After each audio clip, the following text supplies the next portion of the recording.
nggak nutupi, nggak cukup sedekah dunia beserta isinya ini untuk nambal dosa gara-gara ninggalkan sholat Jumat. Itu gambaran perbandingan antara satu ketaatan dengan satu kemaksiatan. Nah, makanya ketika Rasulullah Shallallahu Alaihi Wasallam dawuh, sab'atun yudhilluhumullah fi dhillih yauma la dhilla illa dhilluh, 7 golongan yang nanti di hari kiamat mereka mendapatkan naungannya Allah, lindungannya Allah. Di mana di hari kiamat, di hari itu tidak ada perlindungan kecuali hanya perlindungannya Allah semata. 7 golongan. Di antaranya siapa? Imam yang adil, pemimpin yang adil. Yang kedua, seorang pemuda yang tumbuh kembangnya dalam keadaan taat kepada Allah. Nggak gampang terbawa arus fitnahnya zaman, kenceng. Seorang pemuda yang ibadah kepada Allah. Yang ketiga, rajulun qalbuhu mu'allaqun bil masajid, orang yang hatinya terikat dengan masjid. Orang yang hatinya terikat dengan masjid, tukang adzan, imam, arbot, itu kan orang yang terikat dengan masjid. Mau keluar kota bingung, mau hadir undangan agak jauh sedikit bingung. Kenapa? Nanti yang jadi imam siapa? Nanti yang adzan siapa? Nanti yang buka masjid, nutup masjid siapa? Nanti yang bersihkan ini dan itu siapa? Terikat dengan masjid. Atau bisa dimaknai secara umum, nggak harus imam, nggak harus takmir, nggak harus marbot, nggak harus tukang adzan. Bisa dimaknai secara umum. Ya kita ini sudah, yang kalau sudah di dalam masjid betah, kalau di luar masjid bingung untuk kembali ke masjid. Orang yang hatinya terikat dengan masjid. Yang keempat, wa rajulan tahabba fillah, 2 orang yang saling mencintai karena Allah. Ketemunya karena Allah, pisahnya pun juga karena Allah. Yang kelima adalah rajulun da'athum ra'atun dzatu mansibin wa jamal. Seorang laki-laki yang diajak mesum oleh seorang perempuan yang cantik rupawan, cantik jelita, dan dia adalah orang terpandang, seperti Yusuf ketika digoda oleh Zulaikha. Zulaikha ini wanita cantik dan orang terpandang, kaya, cantik, terhormat di mata manusia. Tapi ajakan mesum itu dia tolak. Faqala inni akhafullah. Seraya dia mengatakan, aku takut kepada Allah. Laki-laki yang diajak mesum atau perempuan yang diajak mesum oleh laki-laki, tapi dia menolak sambil dia mengatakan, aku takut kepada Allah. Yang keenam adalah rajulun tasaddaqa bi shadaqatin fa akhfaha hatta la ta'lamu shimaluhu ma tunfiqu yaminu. Seorang laki-laki yang bersedekah secara rahasia, diberikan kepada yang kiri, yang kanan nggak tahu. Diberikan kepada yang kiri, yang kanan nggak tahu. Loh Bib, hukumnya memviralkan sedekah itu gimana sih Bib? Ya, jadi konten di YouTube, sedekah sana, sedekah sini, boleh nggak? Gini, kalau sekiranya kita lakukan itu ikhlas, sekiranya kita lakukan itu misalkan viral, ya, kita nggak jadi orang yang sombong, dan kita meniatkannya bukan untuk pamer, tapi niatnya untuk ngasih contoh, menjadi motivasi atau inspirasi bagi orang lain untuk mau meniru. Dan kita memang orang yang ditiru sama orang, kan nggak semua orang itu apapun yang dia lakukan ditiru sama orang lain, hadirin. Ya kita harus ngukur kira-kira kita memviralkan sedekahnya kita ikhlas nggak kita. Yang kedua, kita ini kalau melakukan itu ditiru nggak sama orang, dicontoh nggak sama orang. Jangan sampai kita kepinginnya ngasih contoh, tapi kitanya nggak ikhlas. Ini kan nyelamatkan orang, tapi dirinya sendiri tenggelam. Secara umum sedekah rahasia lebih afdol daripada sedekah yang terang-terangan. Tapi ya jangan gampang nyalahkan orang yang sedekahnya terang-terangan. Mungkin dia ikhlas, dan yang kedua dia niatnya adalah untuk menjadi contoh. Dan memang dia ini kalau menjadi contoh, ya, orang lain mau niru. mau meneladaninya, nggak apa-apa. Yang ketujuh adalah rajulun dzakarallaha khaliyan fafadat aina. Seseorang yang di tengah malam sujud berzikir kepada Allah kemudian menangis, bercucuran air mata. Ini 7 golongan yang mendapatkan naungannya Allah.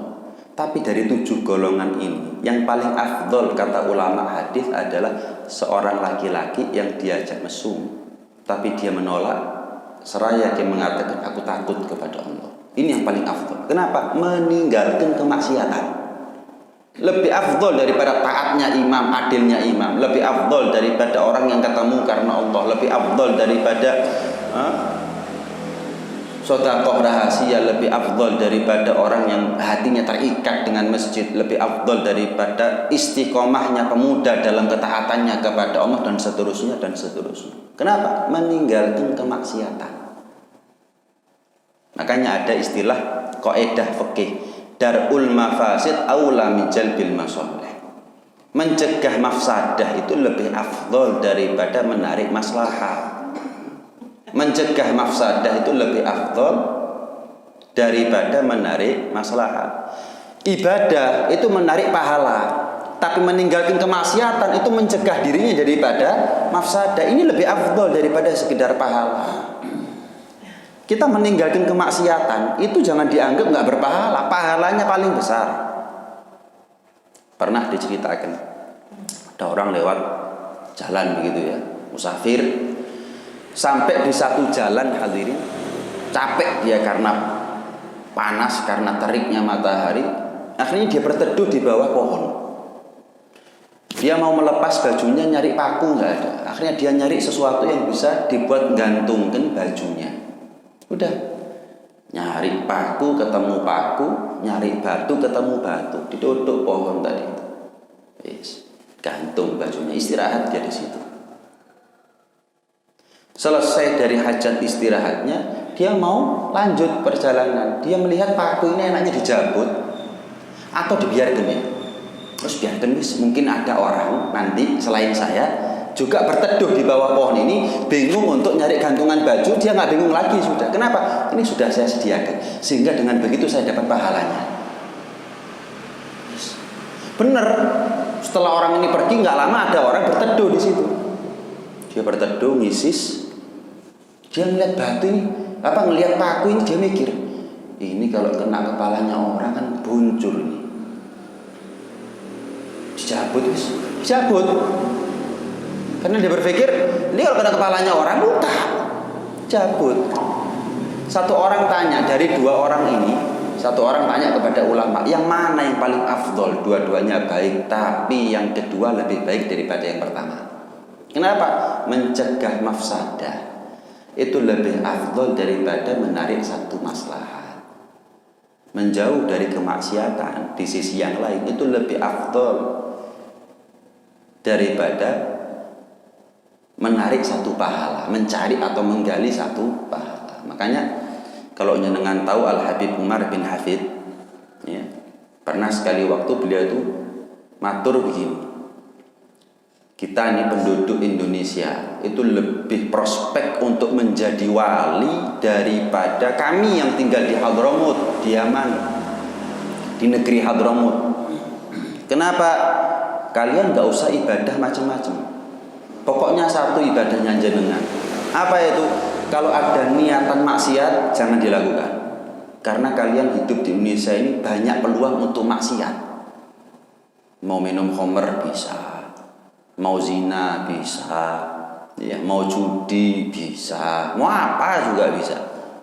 Nah, ketika bisa tapi kita menghindar, wes nggak usah ibadah macam-macam sudah, nggak usah puasa Senin Kemis, nggak usah tahajud, nggak usah khatam Quran 3 hari sekali, sebulan sekali, nggak usah. Pokoknya ada kemampuan maksiat tapi dia menghindar. Wes, kalian lebih cepat jadi wali daripada kami yang tinggal di Hadramut. Kenapa? Karena kami yang tinggal di Hadramut itu kalau mau jadi wali harus ibadah sih mempeng. Lebih dari, nggak bisa ibadah standar di Hadramut jadi wali, nggak bisa. Wah, tahajudnya jam 2 sampai subuh. wah khatam Qur'annya 3 hari sekali misalkan dan lain sebagainya. Kenapa? Karena di Hadramut kesempatan maksiat itu nggak ada, khomer nggak ada, biskop nggak ada. Kemudian arena perjudian nggak ada, internet aja susah. Mau game online gimana, mau judi slot gimana, nggak ada. Jadi karena nggak ada kesempatan maksiat, satu-satunya kesempatan mereka untuk menjadi wali itu ya dengan ibadahnya. Ibadah standar, ya dia nilainya juga standar, harus ibadah lebih sehingga dia punya nilai lebih di mata Allah Subhanahu Wa Taala. Tapi kalian yang tinggal di Indonesia nggak usah ibadah macam-macam, cukup yang wajibnya tok. Tapi dohono sing jenenge kemaksiatan, lebih cepat jadi wali daripada kami dengan ibadah. Kenapa? Memang meninggalkan kemaksiatan pahalanya lebih besar daripada pahala yang didapatkan bagi orang yang ibadah. Begitulah hadirin. Ini konsep ketakwaan yang utuh. Jadi jangan dipenggal-penggal. Konsep ketakwaan yang utuh ini jangan separuh-separuh. Yo ibadah tapi yo maksiat, jangan. Nih.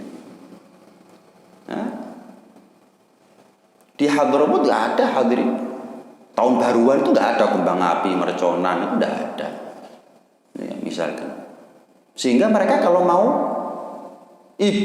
jadi wali ya harus ibadah sudah. Melek bengi sing sregep. Nah, kita ada tahun baruan, kita nggak usah tahajud itu, turu wae. Serius ini. Apa Bib, hukumnya tahun baruan, Bib? Loh ya apa sih? Apa manfaatnya? Bagaimana mungkin orang itu akan menjadi walinya Allah ketika yang dia turuti itu adalah nafsunya daripada Allahnya?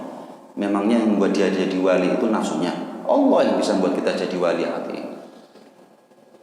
Sudah sering kita dengar bagaimana hukumnya merayakan tahun baru. Jadi nggak usah ikut-ikut sudah. Minimal kita dan keluarga nggak usah ikut-ikut. Tidurnya kita lebih manfaat saat itu. Syukur-syukur kita bisa hadir majelis untuk nyelimurno awak, ya. Untuk menjauhkan anak kita dari pergaulan yang nggak benar, tuntun anaknya pergi ke satu majelis yang mungkin bertepatan dengan pergantian tahun, hadir sudah. Niat hadirnya bukan karena tahun baruan, ya memang hadir majelis itu aja sudah. Ya, jadi nggak ada yang perlu dibahas tentang tahun baru ini gimana, Bib, pesan-pesannya nggak ada, karena ini bukan tahun barunya kita, selesai. Nanti kalau misal saya diundang, Bib, temanya muhasabah, enggak, muhasabah nanti Muharram, ya, muhasabah nanti Muharram. Kalau muhasabah tahun baru Masehi nggak ada hubungannya dengan Islam tahun baru Masehi. Nah, saya sampaikan ini, kenapa? Karena banyak yang menganggap remeh, menganggap sepele, lah ngene tok ae lho. Ngene tok iku ana hukume gitu loh. Cuman begini aja loh. Bagaimanapun juga ada resikonya itu. Apalagi umumnya orang yang meremehkan kemaksiatan terjerat dan terjerembab kepada kemaksiatan yang lebih besar. Karena memang asyarru ala syarri uqubatus syarr.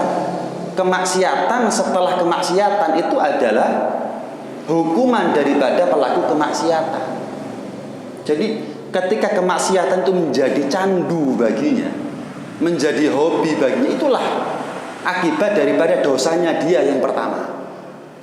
Dan dikatakan kemaksiatan yang satu dibandingkan kemaksiatan yang lain itu seperti ombak di lautan. Dari kecil tapi menjadi besar, dari kecil menjadi besar, terus begitu. Akhirnya dia yang digulung ombak nggak kembali lagi ke daratan. Jadi jangan meremehkan kemaksiatan yang kecil, pada akhirnya kamu akan menjadi pelaku kemaksiatan yang besar. Lah kalau sudah terlanjur fatal kemaksiatan yang dia lakukan, mau apa hal ini? Ibarat orang itu kalau bohong gitu, kalau sekali bohong sudah akan datang kebohongan yang kedua, numpuk bohong, tambah besar ini masalah. Jadi bohong itu tidak menyelesaikan masalah, hanya menunda terbongkarnya masalah. Jadi bom waktu. Zina, enggak moro-moro zina, tapi dari mata. Meremehkan dosa kecil. Akhirnya keterusan. Kalau sudah terjadilah apa yang terjadi, fatal sudah. Mau apa? Aib buat keluarga. Bingung orang tuanya untuk menyelamatkan nama baik daripada keluarganya. Ini penting buat kita ya, karena itu saya berpesan panjenengan nanti malam nggak usah kemana-mana kecuali pastikan jenengan menghadiri satu kegiatan yang baik. Kalau enggak mending jenengan tidur. Oh enggak Beb, cuma cuci mata, cuma jalan-jalan, itu namanya tahun baruan. Biasanya gak tahu kok moro dino iki bengi iki metu jam 11 jam setengah 12 delok mercon, ya itu namanya tahun baruan. Beb cuma bakar-bakar jagung tok, meneh bakar-bakar jagung. Kalau sekarang jangan. Kenapa? Iya terkesan tahun baruan. Wengi-wengi ora, besok aja sudah. Jadi hindari saja sudah. Nggak ada manfaatnya. Buang-buang waktu dan nyerempet sama kemaksiatan atau nyerempet sama keimanan. Karena itu syiarnya bukan syiarnya kita. Itu syiarnya non muslim. Kalau non muslim merayakan urusannya mereka, tapi kalau kita apa perlunya? Ini perlu untuk disampaikan kepada keluarganya kita, anak istrinya kita. Wis jok neko-neko. Nah, ketika jangan bisa melakukan itu kan berat ya, karena nafsu ini. Karena nafsu pasti ada pertentangan, moto ini dan itu. Ya itulah. Karena itu hadirin hadirat sekalian Allah Subhanahu wa taala, ayo kita jangkepi ketakwaannya kita. Ya, kita genapi yang namanya ketakwaannya kita. Kita sempurnakan yang namanya ketakwaannya kita. Nah, mudah-mudahan ilmu ini menjadi ilmu yang manfaat, ilmu yang barokah lahir batin, dunia sampai ada di akhirat. Amin ya rabbal alamin. Ada yang mau ditanyakan mungkin sebelum saya akhiri dengan doa? Wonten Bu? Bagaimana mensikapi kalau keimanan yang naik turun seperti menghindari maksiat tadi? Iya. Ada banyak cara agar iman kita ini stabil setidaknya. Ya. Kalaupun naik, ya maaf, kalaupun turun nggak nemen-nemen lah. Kita ini kan munggai gak spiro anjlok sing nemenan gitu kita ini ya. Karena itu tadi kita ini memahami ketakwaan, konsep ketakwaan separuh. Wah, aku sholat toh. Wah, itu kadang-kadang. Aku yo poso Senin Kamis. Aku jam 3 wis tangi. Aku. Itu ibadah, itu ibadahnya. Ketakwaan bukan hanya sekedar ibadah. Lah kamu maksiatnya gimana? Sholat tapi rasan-rasan misalnya. Ibadah tapi juga maksiat. Ini kan maksiatnya dia itu lebih besar dosanya daripada ibadah yang dia lakukan hal ini. Makanya saya bilang imannya naik nggak seberapa tapi anjloknya yang nemen. Nah gimana setidaknya walaupun turun tapi nggak nemen-nemen atau setidaknya stabil walaupun nggak naik yang signifikan yang drastis. Pertama, paksa suatu amal itu memang harus dipaksa. Takallafu minal a'mal ma tutikun fa innallaha la yamallu hatta tamallu. Paksa untuk amal karena memang kita ini punya nafsu ini anti dengan yang namanya amal. Kalau kita nggak maksa, kita ini sering kali kalau nganggur maksiat hadirin. Kita ini kalau nganggur bukan terus iseng-iseng buka Quran misalnya, enggak. Kita ini kalau nganggur cenderungnya kepada kemaksiatan walaupun nggak secara langsung. Iseng lapo yo delok TV akhirnya yang dia lihat lain sudah. Nganggur buka HP wis nanti ujung-ujungnya maksiat nanti. Nganggur nonggo akhirnya rasan-rasan misalnya loh itu loh. Makanya ketika kita ini dalam keadaan sehat panjang umur kok nggak ngantuk nggak apa lapo yo buka Qurannya apa ya putar tasbihnya. Ngapain ya? Itikaf ke masjid. Dzikir. Ngapain ya? Beber sajadahnya, sholat yang banyak sujud sama Allah. Selesai. Karena nafsunya kita ini kalau nggak dipaksa untuk baik, larinya ke negatif. Pasti itu sudah sering kali kita begitu. Jadi mau nggak mau, ini yang pertama. Paksa untuk amal. Bukan harus banyak, tapi yang paling penting adalah ada usaha. Yang kedua, kumpulan. Kita ini kalau kumpul sama orang yang ahli maksiat, akhirnya kita ini nggak malu kalau mau maksiat. Kita ini kalau kumpul sama pelaku kemaksiatan, kita mau maksiat juga, nggak malu hadirin. Makanya kumpullah kita ini sama orang yang kalau kita mau maksiat malu. Kenapa? Ya maksiat ijenan ya nek harus maksiat. Isin. Nah kumpul sama orang seperti itu. Karena seringkali maaf Kita ini melakukan kemaksiatan bukan karena maunya sendiri, seringkali karena lingkungan, karena pergaulan. Anak muda zaman sekarang ini rusak bejat bukan karena karepe dewi, tapi karena ada yang bawa, ada yang nuntun, ada yang mengarahkan tanpa dia sadari. Bukan setan yang saya maksud, lingkungan, pergaulan, teman. Makanya Nabi jauh-jauh hari sudah mengatakan almar'u ala dini khalilih falyanzur ahadukum man yukhalil. Kita ini agamanya kita tergantung agama dari sahabatnya kita. Salah berteman itu resikonya paling fatal salah beragama. Yang sering terjadi realitanya salah berkawan, salah duduk dengan orang itu akan membuat dia senang dengan kemaksiatan. Jadi dua ini sudah paksa amal, karena kalau kita nganggur kalau nggak diarahkan kepada ibadah akhirnya maksiat. Yang kedua perkumpulan, pergaulan, lingkungan ini harus dijaga. Ibarat panen sawah itu ya harus dijaga dari hama, dijaga dari tikus dan lain sebagainya biar panen. Kita taat ibadah tapi salah konco, rusak tatanan ibadahnya kita rusak. Berapa banyak orang tuh yang tadinya sholat jadi nggak sholat gara-gara kumpulannya nggak sholat alim. Biasanya poso, serius ini. Ada anak majelis seneng sama majelis, seneng sama ulama. Oh biasanya sholat, serius. Biasanya poso, kumpul sampai sih nggak sholat. Kapan hari waktu keluar kota nggak sholat nanti, nggak sholat. Biasanya dia puasa Ramadan itu. Salah konco ketemu ambek arek sing gak kuat ambek rokok, akhirnya join rokokan awan-awan Ramadan. Lho dia. Padahal ini anak ya bukan anak yang gak pernah hadir majelis pengajian, gak kenal ulama, tahu dia. Tapi kalau sudah salah konco, ya itulah manusia. 40 hari kita kumpul sama orang soleh, durung mesti ketularan soleh. Tapi tang dino kumpul mbek wong bejat, titik akeh tetep ketularan bejati. Karena memang manusia itu watak dasarnya lebih gampang ketularan sing elek timbang ketularan sing apik. Cuwepet ketularan sing elek. Ya itulah gambarannya. Kita kumpul sama ahli tahajud 40 hari. Belum tentu kita ini pisah dari dia terus ahli tahajud. 40 hari kumpul sama orang yang khatamnya Al-Quran 3 hari sekali. Belum tentu kita 3 hari sekali moro-moro khatam Quran. Belum tentu. Ketularan yang baik itu berat. Tapi 4 hari aja kita ini. Itu 40 hari loh. Ini 4 hari saja kumpul sampai tukang misu. Lek kesandung mau orang keperucut misu. Loh kok mau misu aku ya? Lah kumpulannya sapa sing dirungokno? Apa? Ya otomatis sudah. Lingkungan itu pengaruhnya lebih besar daripada keluarga. Iya.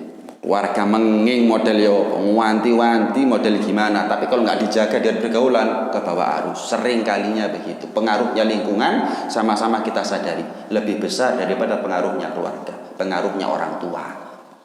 Kalau nggak dijaga lingkungannya kita, lingkungan anak istrinya kita, keluarganya kita, sama hasilnya akan ke bawah arus. Kan sering orang tua itu sambat, sudah dikasih tahu beb, oh gak iso, kandani tok lek ditegesi gak iso.